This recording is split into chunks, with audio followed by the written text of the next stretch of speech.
Oakland, California sure does have a homeless problem. Driving around town, there's homeless encampments all over the place. They're on the sides of the roads and dirt lots. There's long stretches of them on sidewalks. Some are in tents, some are in RVs, some are actual encampments with makeshift structures where hundreds of people gather into communities. It's estimated there's about 5,000 homeless individuals throughout the city of Oakland, but nobody really knows the exact answer. And the number of people on the streets in Oakland's nearly doubled in the last 2 years alone. A lot of that has to do with the high cost of living in the Bay Area. Apartments that were once $1,000 a month now cost closer to $3,000 a month. A lot of the homeless are addicts, but there's no real one reason homelessness is so high in Oakland. If you ask 10 homeless people why they live on the streets, you're going to get 10 different answers. Look at this one in West Oakland. This one is sort of sanctioned by the city, meaning they don't run them off. Sometimes it's easier to keep them in one place so they can monitor them and provide support. But this problem's impacting the community in a big way.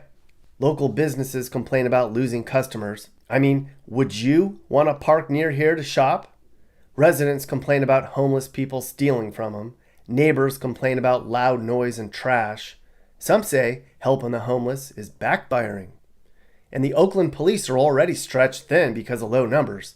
There's many reasons for that. Vaccine mandates, early retirements, and being defunded. Now, I spent 2 days driving around Oakland looking at how run down this once proud city's become. And along the way, I recorded all the homeless camps I saw. But there was one particular homeless camp that I stumbled onto which put into perspective the state of homelessness here in Oakland and actually changed my perspective on the homeless problem in general. As I was driving around on the west side of town, I came across a huge makeshift camp made up of RVs and improvised shelters, something that looked like what you would see in a third world country. It was under a freeway overpass across the street from a public park, in an abandoned area of former warehouses that people had used to dump their crap for years. As I learned, the RVs parked here were actually the working poor, people who had decent jobs but still couldn't afford a place to live in Oakland. Some are even doctors who were new to the city and had to save up enough money to afford a down payment on their first apartments. But many of the people outside of the homeless RV park were people who had been here for a long time. Some were trying to save money to change their situation. Despite the way it looks from the street, this camp was well organized. There's even leaders here who enforce rules, and there's even camp security. It's a camp with community and pride and progress. And as I learned, a lot of the people in this camp are actually trying to make this temporary homeless camp their permanent home. Their goal is to get Caltrans to donate the land to a nonprofit they had set up so they could raise money to build a permanent village of tiny homes where they would then live. So they were squatting here until they could get agencies to help them with their goals. As they would explain to me, they'd be getting a job and a house at the same time, since their jobs would be building their new homes. And then after their village was built, their jobs would be managing their village. They're serious about it. This man goes by Ohio. He founded this makeshift camp 15 years ago.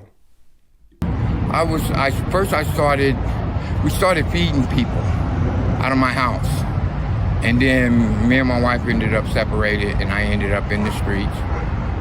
That was about 15 years ago. I ended up down here.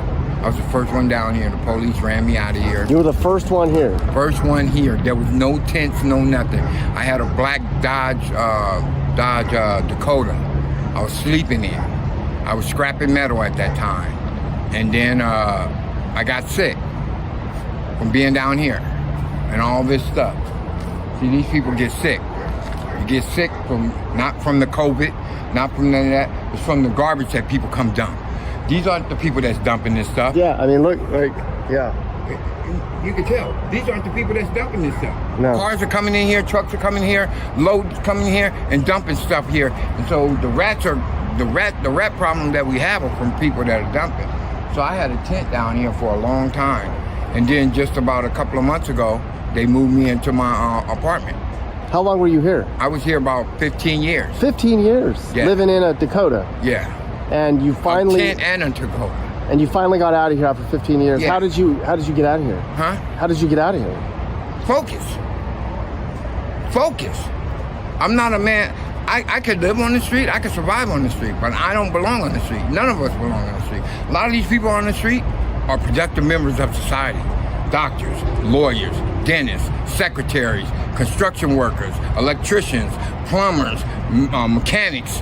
All these people here have a trade, and they've been pushed out by these dot-commers, by how Oakland has took the rent control and put it on stable.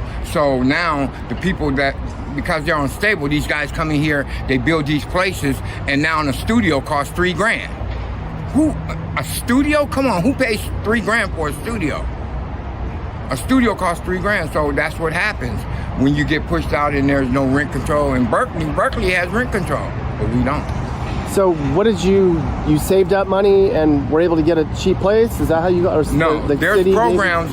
Project Dignity and BACS is a good program to hang with. And these programs will help you get out of here. As long as you stay focused, as long as you stay on their backs, they're going to help you get out of here. And I stayed on them. I didn't want to survive, and I didn't